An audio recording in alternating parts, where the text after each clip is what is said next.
Assalamualaikum warahmatullahi wabarakatuh. Selamat pagi, siang, sore, malam teman-teman semua. Di sini kita bakalan bahas pembahasan soal mengenai materi teori asam basa, terutama untuk teman-teman yang belajar kimia dasar 2A. Oke, bisa kita mulai saja dan tetapi jangan lupa teman-teman membaca doa terlebih dahulu sesuai agama dan kepercayaan masing-masing. Oke, sekarang kita coba jawab pertanyaan ini. Manakah spesies yang bersifat amfoter di sini? Apakah H2PO4- bersifat amfoter? Ya, amfoter ya. Dia bisa melepas dan juga bisa menerima proton. Kalau HPO42- amfoter atau tidak? Amfoter juga ya, karena dia bisa melepas dan bisa menerima. Kalau H2S, amfoter atau bukan? Bukan ya, karena H2S tidak bisa menerima proton. Sudah full, dia hanya bisa mendonorkan.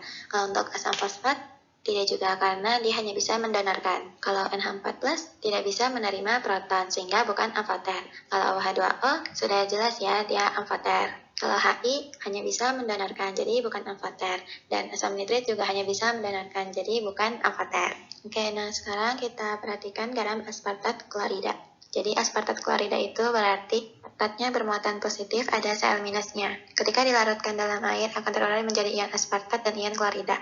Berikut ion aspartat yang dihasilkan dalam penguraian garam tersebut. Nah, bila kation aspartat di atas dititrasi dengan larutan NaOH, ada berapa pasangan asam basa konjugat yang mungkin terbentuk. Nah, sekarang coba identifikasi mana proton yang bisa dilepas. Ada berapa spesies proton yang bisa dilepas ataupun diterima. Di sini ada gugus karboksilat, COOH di atas ini, dan di bawah sini juga ada gugus karboksilat, gugus asam, dan ada gugus NH3+. Jadi ada berapa asam di sini totalnya? Ada 3 ya. Nah, berarti akan ada 3 pasangan asam basa konjugat, gitu ya. Jadi, kalau kita lihat solusinya, pertama itu ketika ditambahkan basa, OH-, proton yang akan lepas duluan itu yang sini yang di kanan. Nah, ini pasangan asam basa konjugat. Sebelah kiri asamnya, yang kanan menjadi basa konjugatnya. Kemudian titrasi lagi dengan OH-, proton yang lepas adalah yang karboksilat kedua, yang di bawah ini. Nah, ini akan menjadi asam dan yang kanannya akan menjadi basa konjugatnya. Yang terakhir, titrasi lagi dengan basa kuat, melepaskan proton pada NH3+, gitu ya. Ini akan menjadi H2N. Nah, ini menjadi basa konjugat dan kirinya ini adalah asamnya. Jadi akan dihasilkan 3 pasang asam basa konjugat. Nah, kita lihat contoh ini. Mana yang merupakan asam, mana yang merupakan basa. NH3 tambah H+. Kalau dalam reaksi asam basa Lewis, maka kita harus gambar struktur Lewis. Baru bisa menerangkan mana asam, mana basa. Karena nanti akan ketahuan di mana letak pasangan elektron bebasnya. Yang A sudah jelas ya mana yang basa. NH3 ya, H+ dia merupakan asam karena masih ada orbital kosong. Jadi, seketika NH3 membentuk ikatan kovalen dengan H+, di sini akan membentuk NH4+. SO3 dan Na2O, mana yang merupakan asam, mana yang merupakan basa. Kalau kita melihat Na2O, maka yang dilihat adalah ion oksidanya. Jangan lihat Na+-nya, perhatikan ion oksidanya. Jadi ini O2-, SeO3. Se itu periode keberapa? Ya, periode yang di atas 3 ya, periode 6. Maka dia masih bisa menampung pasangan elektron bebas. Oke, kita lihat solusinya. Nah, ini jadi kalau kita ingin menjawab pertanyaan tadi, kalau misalnya ada pertanyaan esai harus digambar ini. Arah panahnya harus digambar dari yang basa ke yang asam. Kemudian ini yang kedua SeO3. SeO3 punya rangkap 2 yang ada 3 seperti ini di awal. Kemudian ini ada ion oksida, ada Na+ dan Na+. Maka ketika O2- masuk, supaya Na+ ini bisa terikat pada ion selenat nanti, maka harus ada 2 oksigen yang bermuatan negatif. Yang pertama adalah hasil dari penambahan ion oksida, yang nanti menghasilkan 1 ion O-, yang satu lagi adalah hasil dari resonansi, sehingga sekarang terbentuk SeO4 2-. Sehingga nanti masing-masing Na+ bisa terikat di setiap oksigen. Kalau tidak terjadi resonansi atau tidak terjadi transfer elektron antar oksigen, maka yang bermuatan negatif hanya 1 oksigennya, sementara nanti ada Na+ yang belum terpakai untuk proses penetralan. Nah, oleh karena itu sebabnya di sini harus ada pergeserannya, harus ada perpindahan ikatan rangka menjadi ikatan tunggal. Berikutnya yang C adalah pembentukan senyawa kompleks. Jadi pembentukan senyawa kompleks merupakan reaksi asam basa Lewis. Ag+ di sini punya orbital kosong yang bisa diisi oleh 2 pasang elektron bebas dari NH3, membentuk kompleks AgNH3 2+. Sekarang kita lihat soal yang nomor 2. Berilium klorida BeCl2 adalah suatu polimer rantai panjang dengan unit ulang BeCl2 seperti ini ya. Nah, gunakan struktur Lewis untuk memperlihatkan bahwa reaksi NBeCl2 menjadi BeCl2n adalah reaksi asam basa Lewis. Berarti harus ada yang merupakan donor pasangan elektron bebas dan akseptor pasangan elektron. Nah, kira-kira yang menjadi donor siapa? Cl-nya atau Be-nya? Cl ya, yang menjadi akseptor berarti Be. Be itu berapa elektron valensinya? 2 ya. Nah, 2 ini sudah dipakai untuk membentuk ikatan BeCl2. Berarti Be masih tersedia berapa orbital lagi untuk diisi pasangan elektron? Harus oktet, 2 ya. Maka di sini bisa diisi dengan 2 ikatan tambahan gitu. Nah, kalau digambarkan seperti ini, bagaimana pembentukan BCl2? Kita perhatikan pasangan elektron dari Cl ditransfer ke Be. Begitu juga sel yang di bawahnya ini ditransfer ke Be. Sehingga terbentuk seperti ini. Nah, ini akan berlangsung terus seperti itu. Nah, akhirnya akan membentuk suatu ikatan BeCl2n. Sekarang kita lihat soal nomor 3. Asam borat adalah asam lemah dengan rumus H3BO3. Nah, fungsinya ternyata bukan sebagai asam Bronsted. Kalau asam Bronsted berarti kan yang dilepas adalah protonnya gitu ya, tetapi lebih cenderung sebagai asam Lewis. Kalau asam Lewis berarti justru prosesnya adalah pembentukan ikatan kovalen koordinasi. Nah, karena dia merupakan asam Lewis, maka rumusnya sering ditulis BOH3. Dengan menggunakan struktur Lewis, perlihatkan bagaimana reaksi asam borat dengan air untuk menghasilkan produk asam Bronsted. Jadi kalau misalkan dia berperan sebagai asam BOH3, nih ya, tambah H2O. Nah, yang dimaksud dengan reaksi dengan asam Bronsted itu apa? Ya, harus membentuk apa? Jadi BOH3 tambah air akan menghasilkan kan boron elektron valensinya 3. Berarti dia masih punya satu orbital kosong pada boron. Nah, kalau sekarang dia bereaksi dengan air, bentukan asamnya itu akan bagaimana? Kalau dia berperan sebagai asam, intinya dia harus bisa menerima pasangan elektron bebas. Nah, air di sini akan mendonorkan pasangan elektron bebas dari atom O. Jadi nanti akan terbentuk asam Bronsted yaitu BOH4+, gitu ya. Nah, kalau kita gambarkan, di sini akan ada satu orbital kosong di B. Ini H2O mendonorkan pasangan elektron bebasnya akan terbentuk seperti yang kanan ini. Jadi BOH4+. Nah, ini akan menjadi asam Bronsted karena kalau di dalam air ini akan mendonorkan protonnya membentuk BOH4 dan H3O+. Ya, jadi seperti itu. Oke, di sini sekarang ada latihan. Di antara oksida berikut, manakah yang bersifat asam, basa, dan akoter? CrO kira-kira sifatnya apa? Muatannya coba diperhatikan. CrO muatannya berapa di sini CR-nya? Plus 2 ya, O-nya min 2. Nah, 2 plus dan O 2 min. Apakah Cr2 plus merupakan bersifat asam atau tidak? Kerapatannya, muatannya cukup atau tidak untuk bersifat asam? Kurang ya. Nah, berarti nanti yang lebih dominan adalah oksidanya. O 2 min. Maka dia bersifat asam atau basa kalau begitu? Basa ya. Nah, sekarang Cr2O3. Muatannya berapa CR ini? Plus 3. Nah, berarti kerapatan muatannya sudah tinggi. Jadi dia bisa bersifat asam atau tidak? Bisa ya. Oksidanya masih ada ya di sini, bisa bersifat basa juga. Maka Cr2O3 sifatnya asam dan basa, berarti akoter. Nah, bagaimana dengan CrO3? Muatannya plus 6. Yang lebih kuat sifat asamnya atau basanya? Asam ya, jadi yang lebih asam adalah CrO3. Nah, jadi teman-teman mungkin sekarang sudah lebih paham ya. Kemudian tuliskan produk asam yang terbentuk jika SO3, CO2, dan P4O10 bereaksi dengan air. Untuk P4O10 jika bereaksi dengan air, nah teman-teman bisa coba cari ya bagaimana P4O10 bereaksi dengan air. Untuk SO3 dan CO2 akan ditampilkan bagaimana reaksinya terjadi. Untuk SO3, ini struktur Lewisnya, ditambah H2O. Nah, oksigen di air bisa berperan sebagai basa Lewis. Dia sudah oktet, jadi sudah lengkap, tetapi punya elektron bebas, pasangan elektron bebas. Sulfur di sini elektron valensinya 6, karena dia periode ketiga, dia bisa untuk membentuk atau menambah ikatan kovalen lagi, karena dia masih ada orbital kosong. Nah, oleh karena itu, kita coba arahkan pasangan elektron bebas di oksigen yang air, arahkan ke sulfur, menghasilkan struktur ini dulu awalnya seperti ini dulu. Nah, untuk oksigen yang di air bermuatan plus. Nah, sebelah kiri netral, tapi sebelah kanan bermuatan positif. Supaya dia menjadi molekul netral, maka di sini harus ada transfer elektron.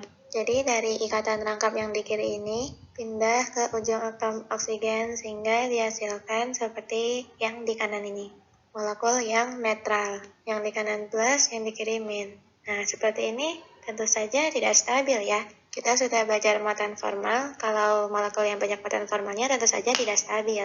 Nah, oleh karena itu, karena di kiri min dan yang di kanan plus, apalagi oksigen itu atom elektronegatif ya, atom elektron negatif itu lebih senang bermuatan negatif daripada bermuatan positif. Maka atom yang di kiri ini akan diambil, oksigennya diambil, jadi akan ada reaksi asam basa Lewis yang kedua. Jadi pasangan elektron bebas pada oksigen yang di kiri ini akan menambah hidrogen, dan hidrogen ini akan memberikan pada oksigen, sehingga akan tercipta ion H+ yang punya orbital kosong. Itu ya, jadi di sini akan terbentuk asam asetat. Nah, jadi hasilnya yang di bawah ini. Jadi ini adalah reaksi asam basa Lewis. Jadi oksidan amalgam ketemu air akan seperti ini, reaksinya, prosesnya akan seperti ini. Kenapa tidak dibiarkan bermuatan positif? Karena ya molekul harusnya netral gitu. Nah, cara membuat netral tadi ini terpaksa harus pindah sehingga menciptakan muatan negatif, kemudian distabilkan dengan mengambil proton sehingga menjadi molekul netral. Ini sama-sama H2SO4 rumusnya ya. Tapi molekul yang lebih stabil adalah molekul yang di bawah ini menurut muatan formalnya. Tentu saja yang tidak ada muatan formalnya. Oke, untuk selanjutnya CO2 dan H2O. Ini CO2 bereaksi dengan molekul air, kita lihat. Ini juga reaksi asam dan basa Lewis.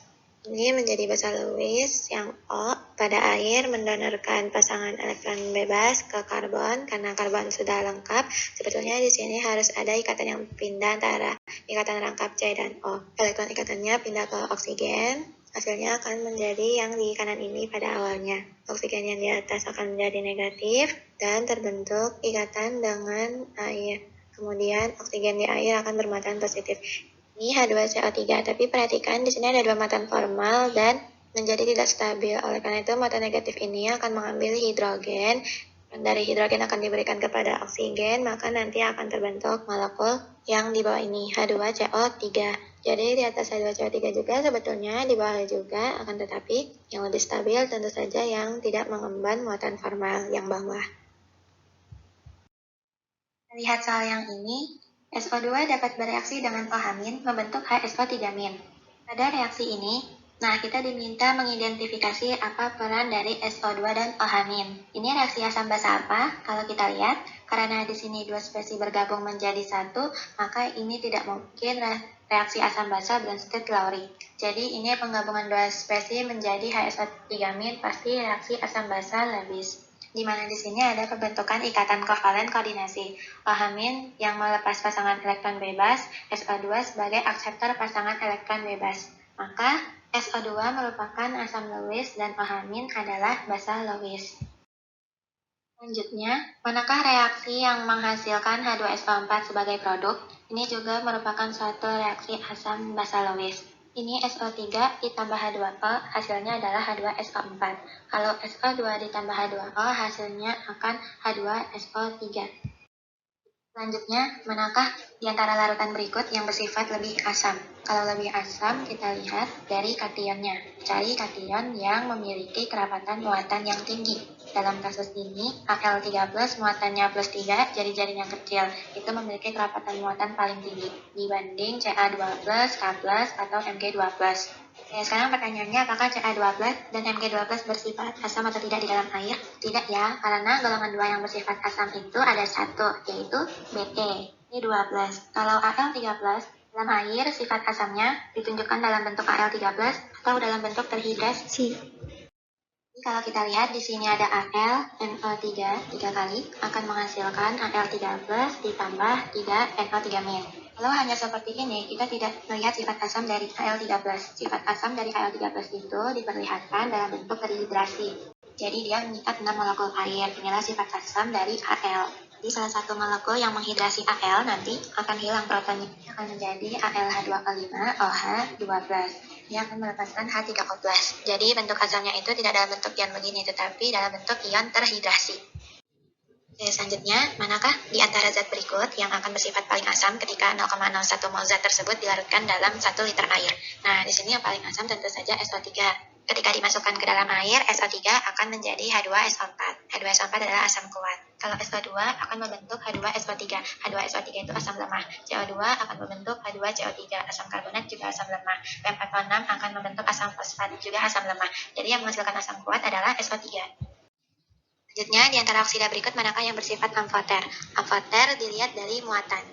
Ini CrO berarti Cr2+, berarti muatannya plus 2. Kalau di sini Cr2O3 berarti muatannya plus 3. Kalau CrO3 berarti muatannya plus 6. Nah, bilangan oksidasi terbesar ini yang sifatnya asam. Kalau yang ini, yang terkecil, bilangan oksidasinya sifatnya basa. Berarti yang tengah-tengah ini, yang 13, yang sifatnya amfoter. Jadi dia bisa berperan sebagai asam maupun basa, karena bilangan oksidasinya masih bisa diturunkan dan juga masih bisa dinaikkan. Kalau hanya bisa dinaikkan saja, berarti dia hanya mempunyai satu sifat. Dan kalau hanya bisa diturunkan saja, berarti dia juga hanya memiliki satu sifat. Antara spesies yang mengandung hidroksida berikut, manakah yang hanya bersifat asam? Ini yang bersifat asam adalah HClO4. Ini merupakan asam kuat, jadi jangan terkecoh dengan penulisannya. Ini adalah suatu fenol. Fenol merupakan suatu asam, sementara molekul alkohol lainnya tidak bersifat asam. Kemudian ini tidak bersifat asam. Yang bersifat asam itu kalau H2O6, kalau ini tidak. Tapi ini bisa melepas, bisa menerima, ini sifatnya bisa amfoter. Jadi yang hanya bersifat asam itu adalah HClO4 dan C6H5OH. Kita lihat C6H5OH, kenapa fenol bersifat asam? Jadi kita bayangkan sifat asam itu ketika hidrogennya bisa lepas. Apakah hidrogen ini bisa kembali atau tidak? Nah, kalau dalam kasus ini bisa terjadi namanya resonansi. Jadi muatan negatif dari fenol ini bisa disebar. Terus begitu muatan negatifnya bisa disebar ke seluruh cincin bensennya. Nah, sehingga ini tidak mudah kembali lagi si H plusnya. Beda dengan kalau misalnya kita bertemu etanol misalnya ya. Mengapa etanol tidak bisa bersifat asam? Karena kalau misalkan H plus dilepas, muatan negatifnya ini tidak disebar, sehingga mudah sekali untuk kembali si H plusnya. Itu sebabnya alkohol alifatik dengan lantai terbuka itu tidak bersifat asam. Tetapi kalau fenol ini bisa bersifat asam karena muatan negatifnya yang muncul setelah melepas proton bisa disebar akibat adanya resonansi. Selanjutnya, perhatikan reaksi berikut. Jika AgOH dan HNO3 keduanya tepat habis bereaksi dan menghasilkan AgNO3, maka sifat larutan yang dihasilkan itu apa? Perhatikan mengapa bersifat asam. AgOH ini adalah basa lemah, sementara HNO3 asam nitrat merupakan asam kuat. Nah, asam kuat hasilnya adalah suatu basa yang sangat lemah, sementara basa lemah akan menghasilkan asam yang lebih kuat. Jadi, AgNO3 ketika dilarutkan di dalam air, ketika terurai dalam bentuk Ag plus dan NO3-, Ag plusnya ini bersifat asam.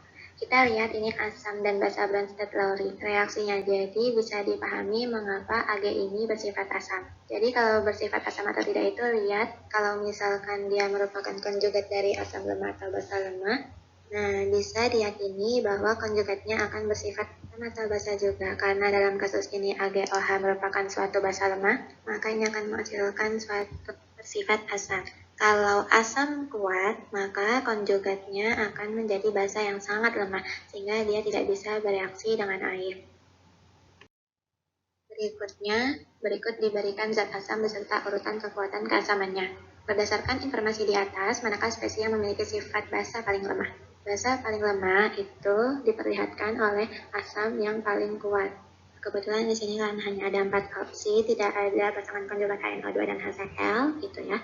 Dan di sini yang tertinggi kekuatan keasamannya adalah HOCN, maka OCN- inilah yang merupakan basa yang paling lemah di antara yang 4 ini. HBr dan HI adalah asam kuat yang tidak dapat dibedakan kekuatan asamnya dalam air. Nah, di antara zat berikut, manakah yang dapat digunakan untuk membedakan kekuatan keasaman HBr dan HI?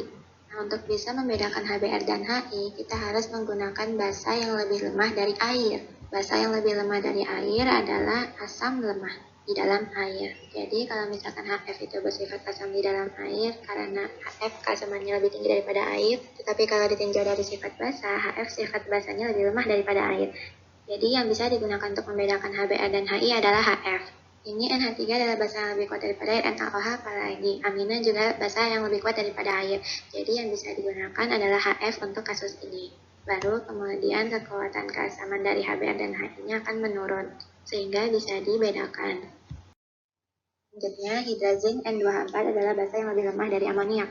Pada kesetimbangan berikut, ke arah mana bobot kesetimbangan akan lebih besar? Nah, di sini infonya hidrazin lebih lemah daripada amoniak. Berarti amoniak ini lebih kuat sifat basanya daripada N2H4. Karena N2H4 ini lebih lemah sifat basanya, maka sifat asamnya lebih kuat. Jadi di sini akan lebih kuat dan lebih kuat, maka kesetimbangan cenderung ke kanan.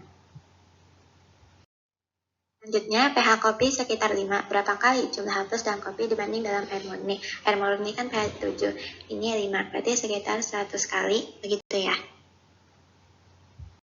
Selanjutnya, larutan asam berikut dengan konsentrasi 0,01 m, manakah yang akan memiliki pH paling rendah? Nah, ini tentu saja dilihat dari nilai Ka. Nilai Ka-nya semakin tinggi, konsentrasi H+-nya yang dilepaskan akan semakin besar, sehingga pH-nya akan semakin rendah. Selanjutnya, larutan HNO2 0,14 m yang terionisasi 5,7% memiliki pH sebesar ini. Tampaknya tidak sulit ya, teman-teman bisa dicoba dulu. Aku lewat ke soal berikutnya. Manakah di antara larutan garam berikut yang akan menghasilkan larutan bersifat basa ketika dilarutkan di dalam air? Bersifat basa berarti dia harus merupakan basa konjugat dari asam lemah.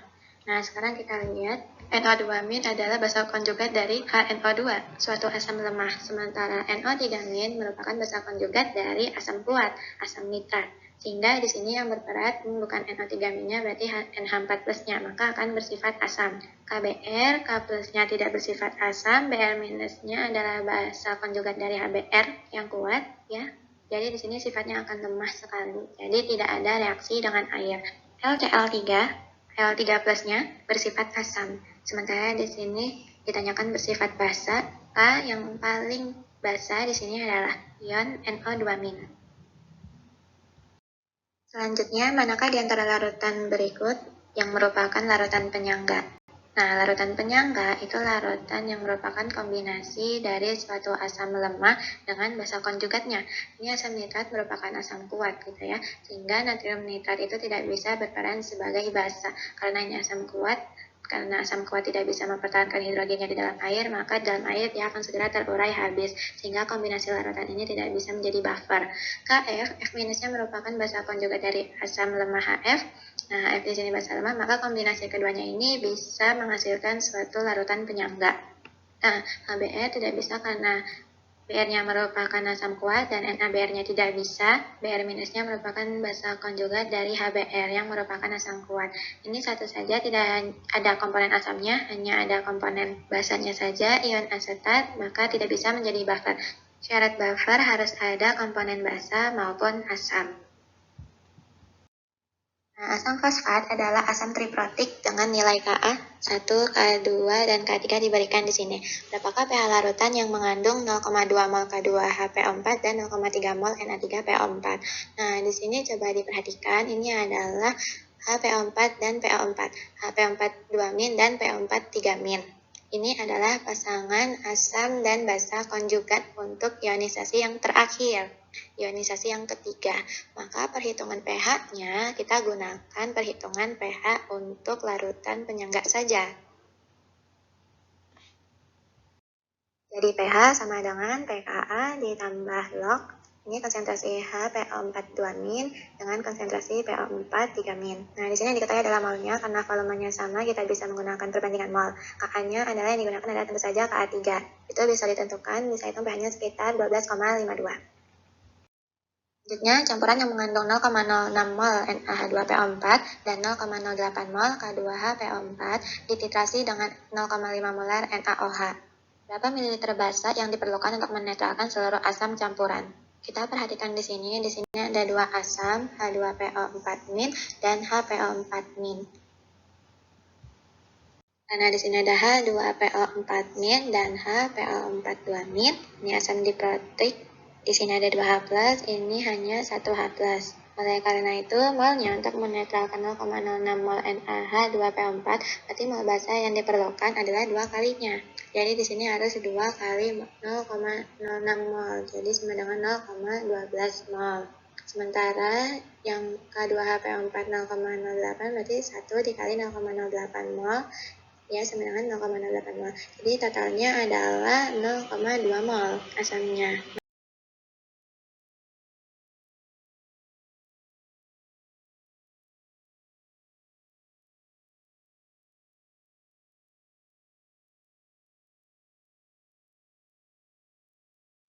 Nah, supaya basanya 0,2 mol, karena ini 0,5 molar, maka jumlah volumenya harus 0,4 liter atau 400 ml. Nah, kurva titrasi H2SO3 diberikan pada gambar. Kondisi di mana HSO3- sama dengan konsentrasi SO32- diperlihatkan oleh titik yang mana. Jadi di sini ada dua titik KA, yaitu titik pKa1 adalah titik A, titik pKa2 adalah titik C. KA di titik C ini yang kemudian HSO3- sama dengan SO32-. Jadi kalau di dalam kurva titrasi, misalkan digunakan satu dulu titrasi asam lemah pada pH sama dengan pKa. Ingat bahwa pH sama dengan pKa plus log. Nah, dalam kasus ini, tentu saja untuk HA di sini, maka di sini ada konsentrasi A- per konsentrasi HA. Kapan pH sama dengan pKa? Kalau konsentrasi HA sama dengan konsentrasi A-, gitu ya. Nah,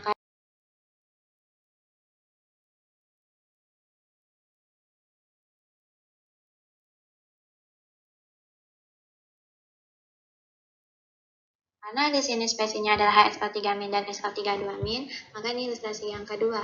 Ilustrasi yang kedua itu ada titik C ini.